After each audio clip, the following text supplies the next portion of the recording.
There's a story about Facebook ending bans on posts asserting COVID-19 was man-made.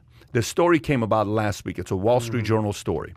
Facebook has ended its ban on posts asserting COVID-19 was man-made or manufactured, a policy shift that reflects a deepening debate over the origins of the pandemic that was first identified in Wuhan, China about 18 months ago. President Biden on Wednesday ordered a U.S. intelligence inquiry into the origins of the virus. The White House has come under pressure to conduct its own investigation after China told the World Health Organization that it considered Beijing part of the investigation complete, calling for efforts to trace the virus's origins to shift into other countries.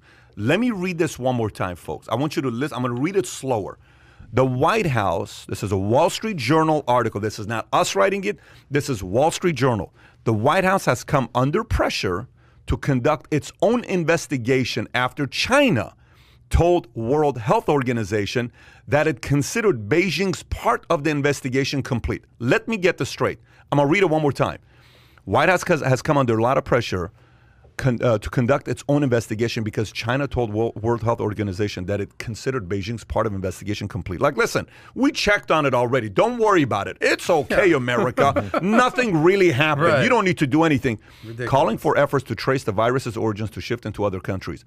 Earlier this month, a group of 18 prominent scientists called for a deeper investigation into the circumstances in which the virus emerged, including the possibility that a laboratory accident released it. Facebook in February began the ban on claims the virus was man-made or manufactured as part of its list of misleading health claims that aren't allowed. So here's my problem with this. Look, it's March of 2020.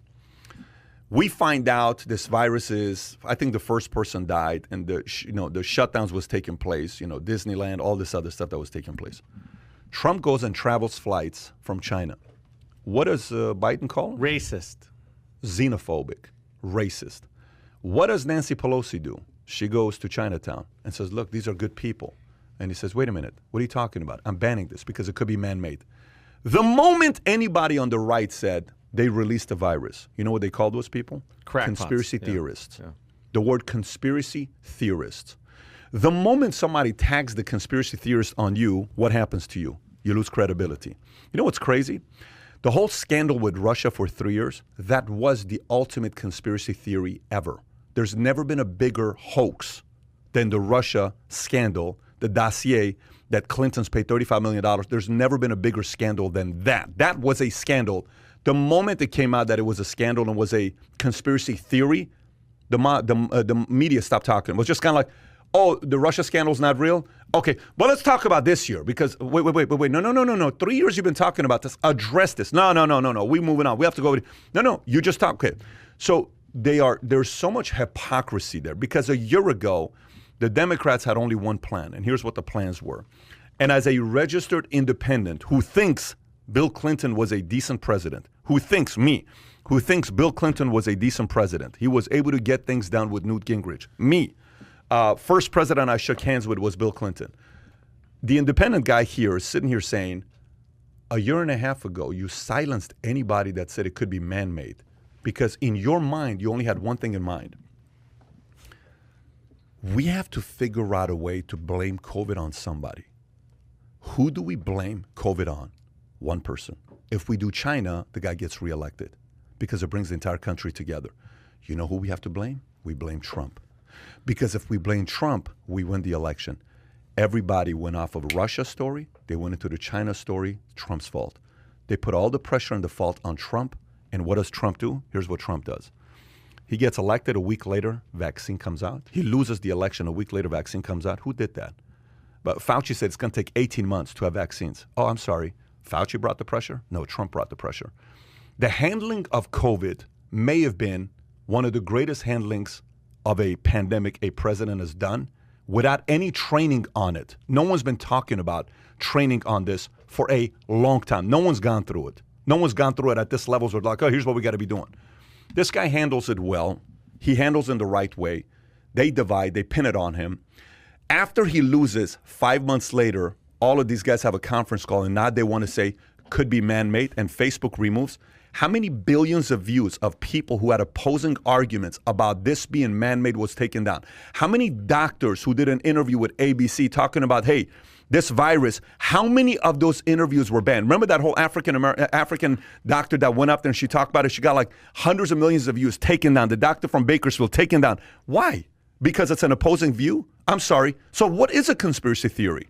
What percentage of conspiracy theories are right? This whole alien thing was a conspiracy theory. Everybody's now talking about aliens. This whole JFK thing was a conspiracy theory. Everybody's talking about JFK assassination. All of these things you call the conspiracy theory, guess what they just did? As a person who's a hardcore skeptical guy, myself, as a person who's hardcore skeptical, you know what this whole nonsense about Facebook saying we end ban on posts asserting COVID-19 was man-made? You know who won? Here's who won. Conspiracy theorists won. They won. You now have to sit there and say, I'm sorry. These conspiracy theories weren't conspiracies. Maybe there was some weight behind it. It's not okay to do that. Look, Charlemagne God calls out Kwame Brown. Hardcore, okay? Talks about his family and all this other stuff. You know what Charlemagne did? Here's what Charlemagne did. He got up there and he gave an apology. Beautiful apology. I listened to the whole thing this morning. It's 6 minutes. Hats off to Charlemagne. Media, are we getting an apology? Facebook, the Judy Mikovits interview that was taken down, the virologist that was taken down, all the opposing stories that were taken down. Are you going to give any credit to what happened to the last administration, or is COVID still Trump's fault? Is that what it is? Oh, now it's China's fault. Here's the biggest opportunity we missed on. This is what upsets me the most, and I'm going to wrap up because we got 5 minutes. We'll hear your thoughts and we'll wrap up. We may not even get a chance to go into the logos because we got the other thing. Adam, here's what upsets me the most. We had such an opportunity last year for America to be united, man. We had such a big opportunity last year to be united. 9/11 united us. We had such a big opportunity to get united last year. We missed the mark.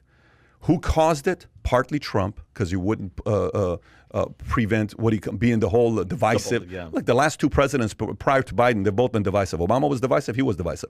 Constant dividing. And then the left, the media, everybody. We had such a beautiful opportunity last year for America to come out being stronger, but we came more divided. We missed a massive opportunity because we could have shared one common enemy, and it would have been who? China. But you know why we couldn't have done that? Because if last year we would have said China's the enemy, Trump would have been reelected. You know, and that's one way of looking at it, and a lot of people do. The Democrats were so obsessed with Trump, and their only objective was to get him out. Russia didn't work. I mean, they tried like hell to have that work. It didn't. Now this is people's theories. Now, the other thing, the byproduct of what they did is they knew if the economy would tank, that would be another big role in Trump not winning, and that was another byproduct of this whole thing. And the saddest thing about it, in my opinion, is we did miss an opportunity to become united and have this be something that can draw the country together. But there's certain factions that just don't want that. And the mainstream media is one of them. Unfortunately, that's not good for their business and it's not good for their model. So you're not going to get those types of stories or the truth in some cases where that's going to happen, where the country's going to be united. And as a matter of fact, they're going to go the opposite direction very, very hard. I'd like to see where Facebook goes from here, because if they're basically saying we're ending the ban, are they going to give some reasoning, some justification? Like, what's the story behind it? They don't have to do that. The guy who went on James O'Keefe and who was a former Facebook employee and he said all the stuff that he said, Facebook fired him the next day and said, sue us. Do whatever you want to do. Do what you got to do. Yeah. Well, I think the silver lining here, and I do agree with you, that whether it was the media, whether it was Trump, whether it was COVID, whatever it is, everything has gotten so politicized and we are as divided as ever.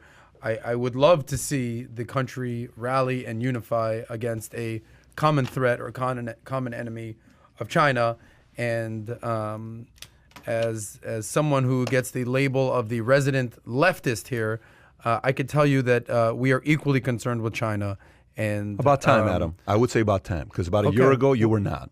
You're upset with me that it took me a while to come around? No. My frustration is the fact that many smart individuals like you missed the mark. And by the way, we all go through this at some point in our lives. You're not the only one. You know what the biggest challenge is this is the problem. Adam, if I give you the problem, this is the problem. You know how you're like, here's what's starting to happen in America, which is actually not a bad thing. The problem is when Republicans see a thing Sean Hannity says, And they're like, I don't know if I agree with that, but I have to because I'm a Republican. Right. He's like, Anderson Cooper's, I don't know if I agree with that, but shit, I'm a Democrat. Yeah, I agree with that. I don't know if I agree with that. That whole thing, that's what everybody went through the last 12, 18 months. Well, I think it was longer than that. Yeah, no, but yes, you're right. I think it was because of Trump. Let me just remind you real quick. I was a registered independent, full on, my entire life. You've never voted for Republican president, so that's. I was a Clinton guy. But what's your point? I was But you say that as if like you are like. Well, you probably never voted for a Democrat. Of course I have. Who'd you vote for? Clinton. A Democrat. Of course I have. You didn't vote for Clinton. What year? What are you talking about? You voted for Clinton before. What are you talking about? My point is this. Here's my point. I was a registered independent. Yeah. And then when Trump showed up, I became a Democrat. Okay. So now that he's gone, it's a lot easier to be an independent thinker. This was Trump's gift and curse. Yeah. You're either with him or you're with him against him. And for someone who was against him, he could do something that you were against him emotionally. Yes. Whether I was against him emotionally or logically is irrelevant. But time out. You lost, or not you, but people don't have common sense because of their hatred for him. If you would have seen, and that's my point. If you would have seen the policies, there was no Palestine-Israel issue. There was no ISIS issue. There was no gas issue. There was no economy issue. There was no wars. There was none of that. There was fake Russia, which was fake. Was fake. Yourself, we've talked about this. That was the ultimate conspiracy theory where for 3 years, all we heard about is the fact that this guy's got a dealing with Russia and he's on the inside with Putin. That's all we heard. None of it was true. What happened? COVID came, best crisis for the left. They used it. They kicked him out. And boom, he's out now. We're dealing with all this other stuff that's going on today. So that part, I have a problem with that. And yes, I'm glad finally many people are finally realizing the real enemy the last 18 months has not been Trump. The real enemy the last 18 months has been one country, and it's China. And now you want to say it? You couldn't say it last year because you had to blame Trump on it last year. You're finally figuring out this year, not you. You being Biden in the camp on the other side that's saying, and you voted for that. There's also 86 million people that voted. So to label people blind they are that's blind. I think they are. Okay. I actually do believe. I do believe majority were blind because we didn't talk. Because what is the main method of where majority of people get their information? Two places. What are they? Media and social media. Media and social media. Both are controlled on one side. Yes, you're right. Both are controlled on one side. Hollywood, one side. Sports. Most of the sports commentators, what side are they on? Left. Yeah. What side are they on? Name me one right guy that's a big name in sports. He won't have a job. Troy Aikman. Troy Aikman is a football guy. Yeah. Okay. He's a commentator. Who else outside of Troy Aikman? Joe Buck. Who else? Joe Buck. Who else? Give me anybody from ESPN that stays there. Anybody from ESPN that keeps their voice. Smith. Oh, really? The guy's on the left. Who else? You think Stephen A. Smith's on the left? 100% he's on the left. No way. Adam, are you kidding me? Stephen A. Smith? So funny. You're so funny. We've talked about where you think Stephen A. Smith truly lies. Yeah, I think he's a center left guy, but he's on the left. Oh, I thought you thought he was on the right. No, I think he's a center left who, if you talked about his real values that his mom taught him, he'd be a center right, but he can't. I'm good with anybody who's center left or center right. The problem I have are the leftists or the complete right autocrats out there. That's my biggest problem. So if you enjoyed this little short segment from the podcast that we did, here's another short segment to watch. Or if you want to see the entire podcast, click over here. Take care, everybody. Bye-bye.